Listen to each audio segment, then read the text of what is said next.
Herkese merhaba. Bugün önümüzdeki materyallere bakıyorum da gündemimiz epey sıcak. 15 Ocak'ta gösterime girecek ve daha şimdiden interneti resmen ikiye bölmüş yeni bir dizi var. Star Trek, Starfleet Academy. Kesinlikle. Elimizdeki kaynaklar, eleştiriler, tanıtım yazıları ve tabii ki en önemlisi Star Trek hayranlarının forumlardaki o ilk ateşli tepkileri. Ve bu tepkiler tabiri caizse galaksinin iki ayrı ucunda. Bir yanda diziyi modern dönemin en iyi Star Trek'i ilan edenler var. Diğer yanda da benim okuduğum en acımasız benzetmelerden biriyle Star Trek 9210 diyenler, yani 9210 biraz sert bir yorum ama ne demek istediklerini anlıyorum galiba. O bildiğimiz kolej klişeleri. Tam olarak öyle. İşte bizim görevimiz de bu. Bütün bu farklı görüşleri, övgüleri, endişeleri bir araya getirip sizin için bir süzgeçten geçirmek. Bakalım bu yeni dizi, franchise için gerçekten de cesur yeni bir dönem mi, yoksa sadece eski formüllerin gençlik draması sosuyla yeniden sunulmuş bir hali mi? O zaman hadi başlayalım. En temel soruyla. Dizi nerede ve ne zaman geçiyor? Çünkü bütün tartışmaların merkezinde bu seçim duruyor. Starfleet Akademi, Star Trek, Discovery'nin bıraktığı yerden, yani 32. yüzyıldan devam ediyor. Bu bizim bildiğimiz Kirk ya da Picard döneminden yaklaşık 800 yıl sonrası demek. Evet, bu zaman atlaması çok bilinçli bir tercih. Galaksinin büyük bir kısmını felce uğratan The Burn, yani yanma felaketinin ardından tam 120 yıl sonra yeniden açılan Yıldız Filosu Akademisi'ndeki ilk öğrenci sınıfını izliyoruz. Yapımcı Alex Kurtzman'ın kaynaklardaki açıklamasına göre amaç, büyük bir hasar ve kaos devralan ve bundan daha parlak bir gelecek yaratmaya çalışan bir nesli anlatmak. Yani günümüz gençliğinin yaşadığı iklim krizi, politik belirsizlikler gibi endişelere doğrudan bir ayna tutma amacı var, anladım. Bu Star Trek'in her zaman yaptığı bir şey aslında, kendi zamanının ruhunu yakalamak. Ama eleştirilerden biri de tam burada başlıyor, değil mi? Yani 800 yıl sonrasını anlatırken ne kadar ileri gidilebildiği konusunda ciddi soru işaretleri var. Kesinlikle. En sık duyduğumuz eleştirilerden biri bu. Bir kaynakta şöyle bir cümle okudum. Kirk ve Picard'a kıyasla bizim Cengiz Han'a olduğumuz kadar uzak bir gelecekteyiz ama moda, gemi tasarımları, hatta türlerin kültürel alışkanlıkları pek değişmemiş. Klingonlar hala aynı savaşçı kodlarına takıntılı, Vulkanlar hala aynı mantık yolunda. Bu da bazı eleştirmenlere göre dünya inşasını sığ ve inandırıcılıktan uzak kılıyor. Ama başka bir eleştirmenin de tam tersini söylediğini gördüm. O da diyor ki, 800 yıl sonra bile bazı kültürel ve estetik sabitelerin kalması, galaksinin ne kadar köklü ve değişime dirençli bir tarihe sahip olduğunu gösteren melankolik bir detay. Bu da ilginç bir bakış açısı. Yani bu değişmemişlik hissi bir kusur mu, yoksa bilinçli bir anlatım tercihi mi, o bile tartışmalı. İşte dizinin yarattığı temel gerilim bu. Geçmişe saygı duruşuyla geleceğe dair taze bir vizyon arasında sürekli gidip geliyor. Ve bu gerilim sadece dünya tasarımında değil, bu dünyayı dolduran karakterlerde de kendini gösteriyor. Evet, bu çok iyi bir bağlantı noktası. Karakterlere baktığımda kaynaklar ikiye ayrılıyor gibi. Bir yanda Holly Hunter ve Paul Giamatti gibi ağır toplar var ki Hunter'ın performansı için neredeyse herkes büyüleyici diyor. Ama asıl tartışma genç kadro üzerinde, değil mi? Kesinlikle. Genç kadro dizinin o gençlik draması eleştirilerinin tam kalbinde yer alıyor. Ama önce o ağır toplardan bahsedelim. Holly Hunter, akademinin şansölyesi Kaptan Nahla Algey rolünde. Yüzlerce yaşında, kurallarla arası pek iyi olmayan, sıcakkanlı ama bir o kadar da sert bir lider. Bir eleştirmen onun kaptan koltuğuna bir kedi gibi kıvrıldığını yazmış, bu küçük detay bile karakterin ne kadar formaliteden uzak olduğunu anlatıyor. Paul Giamatti de çok ilginç bir rolde, Nus Buraka adında yarı Klingon, yarı Tellurit, entrikacı bir uzay korsanı. Kaynaklar, karakterin ilk bölümlerde biraz klişe ve karikatürize başladığını ama sezon ilerledikçe inanılmaz bir derinlik kazandığını söylüyor. Bu iki usta oyuncu dizinin çapası gibi duruyor. Peki ya öğrenciler? Öğrenciler dizinin hem en heyecan verici hem de en riskli yanı. Mesela ana karakter gibi görünen Caleb Meare, Tam bir asi genç arketipi. Yıldız filosundan hayal kırıklığına uğramış, kaybannesini bulmak için akademiye katılıyor. Yani sisteme dışarıdan gelen bir eleştirel göz. Bir yanda Caleb gibi sisteme isyan eden bir karakterimiz var. Diğer yanda da Jaden Craig gibi kendi kültürünün şiddet normlarına isyan eden bir Klingon var. Şifacı olmak isteyen, şiddeti reddeden pasifist bir Klingon. Aslında ikisi de bir nevi asi sayılır. Sadece farklı cephelerde savaşıyorlar. Bu karşıtlık ilginç geldi bana. Çok iyi bir nokta. Dizi isyan temasını farklı katmanlarda işliyor. Bir de bu ikilinin tam zıttı var. Genesis Lith ve Darren Raimi, hırslı, rekabetçi, ayrıcalıklı geçmişlerden gelen ve sistemin içinde yükselmek için her şeyi yapmaya hazır iki rakip. Bu da klasik inekler vs popülerler dinamiğini uzaya taşıyor. Bir de tabii ki Sam var. Holografik bir türden gelen ve ergen zihniyle programlanmış, neşeli, meraklı bir öğrenci. O da bu gruba bir neşe ve masumiyet katıyor. Ve tabii ki eski hayranlar için en heyecan verici olanı, vay Robert Picardo'nun 80 yaşındaki doktoru canlandırması fikri bile başlı başına müthiş. Kaynaklar bu konuda ne diyor? Karakterin ruhu aynı mı kalmış? Kaynaklara göre bu, dizinin en dokunaklı yanlarından biri. Picardo, karakterin o bildiğimiz alaycı, ukala tavrını korumuş ama üzerine 800 yıllık bir bilgelik ve hüzün eklenmiş. Nesiller boyu tüm dostlarının, tüm sevdiklerinin ölüşünü izlemiş bir karakterin ağırlığı hissediliyormuş.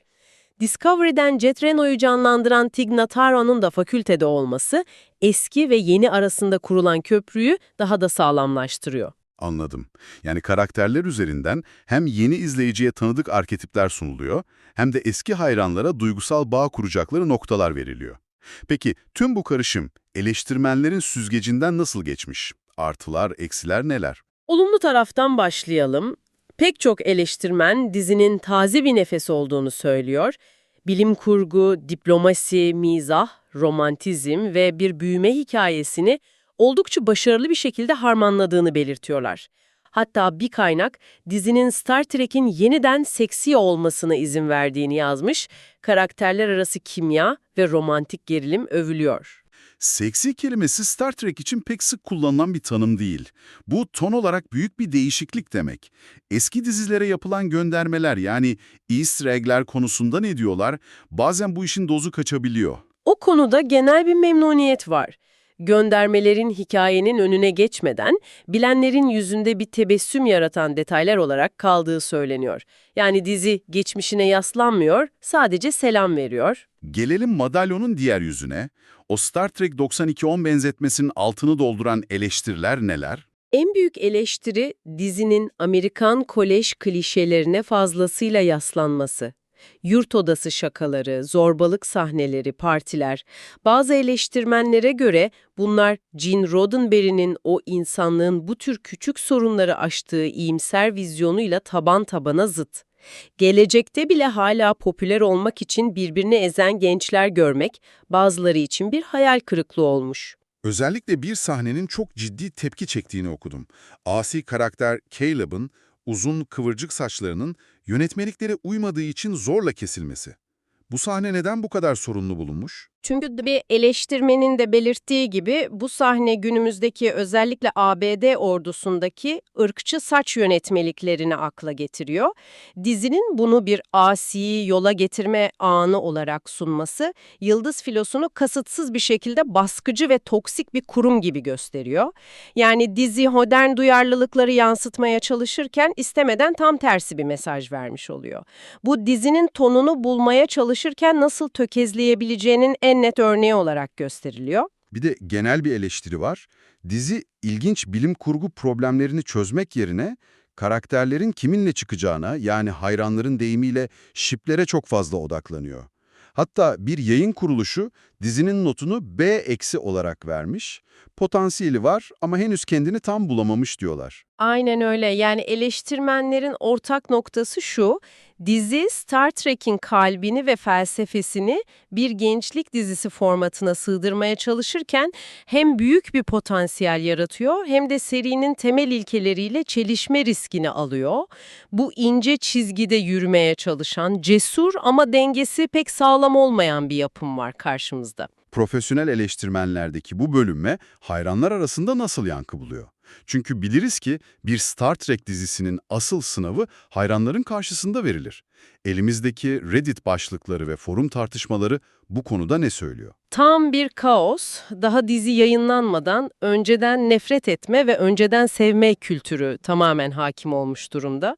Çok sayıda eski hayran fragmanlara bakarak bu benim için yapılmamış veya bu gerçek Star Trek değil diyor. Bu tepki bana çok tanıdık geliyor.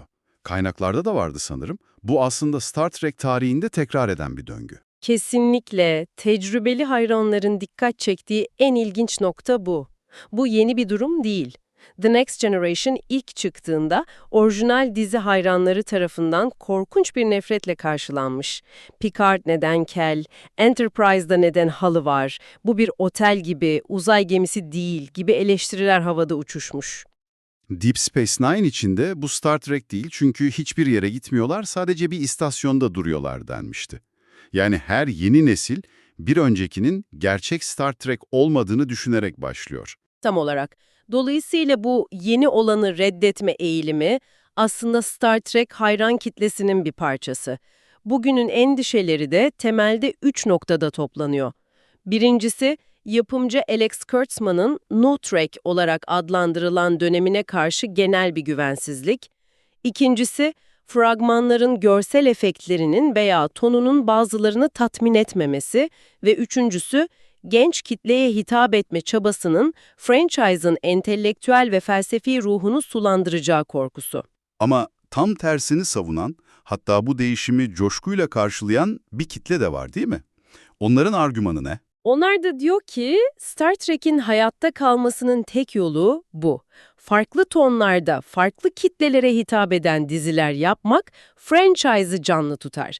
Lower Decks gibi bir komedi de olur, Prodigy gibi bir çocuk dizisi de, Starfleet Academy gibi bir gençlik draması da. Bir kullanıcı forumda o kadar güzel özetlemiş ki, başlangıçta bu Star Trek değil gibi görünen bir şey, aslında tanımı gereği olabilecek en Star Trek şeydir. Çünkü Star Trek'in özü sürekli sınırları zorlamak ve kendini yeniden tanımlamaktır. Bu franchise'ın doğası hakkındaki temel bir tartışmayı yeniden alevlendiriyor. Star Trek belirli bir formül müdür, yoksa sürekli gelişen, kendi zamanına göre şekil alan bir fikir midir? Bu dizi bu sorunun tam merkezinde duruyor. Tüm bol kaynakları, eleştirileri, hayran tepkilerini bir araya getirdiğimizde ne görüyoruz? Starfleet Akademi, adı gibi cesur bir deneme. Star Trek evrenini, bugünün gençliğinin diliyle, onların sorunları ve kaygıları üzerinden yeniden yorumlamaya cüret ediyor. Elinde çok güçlü kartlar var. Holly Hunter ve Paul Giamatti gibi izlemesi keyif veren usta oyuncular, yüksek prodüksiyon değeri ve Robert Picardo gibi isimlerle eski hayranların kalbini çalma potansiyeli. Ama aynı zamanda cüzdanında büyük riskler taşıyor. Serinin temel felsefesinden uzaklaşma potansiyeli taşıyan kolej draması klişeleri ve bazı eleştirmenlerin sığ olarak nitelendirdiği 800 yıllık bir sıçramayı tam olarak hissettiremeyen bir dünya tasarımı. Sonuç olarak dizinin başarısı ya da başarısızlığı bu iki zıt dünyayı ne kadar ustalıkla dengeleyebileceğine bağlı olacak. Yeni nesli yakalamaya çalışırken eski kuşağı yabancılaştırmama gibi neredeyse imkansız bir görevi var. Ve tüm bu tartışma bizi üzerinde düşünmeniz için son bir soruyla baş başa bırakıyor. Eğer Star Trek'in temel amacı her zaman kendi zamanına ayna tutmaksa, felaket sonrası bir dünyayı devralmış, kurumlara güvenmekte zorlanan, kendi kimliklerini ve geleceklerini bulmaya çalışan bir nesle odaklanan bir dizi, aslında yapılabilecek en Star Trek şey olabilir mi? Yoksa bu, franchise'ın ulaşmaya çalıştığı o iyimser gelecek idealinden nihai bir kopuş mu demek? Sanırım bu sorunun cevabını dizi yayınlandığında hep birlikte göreceğiz.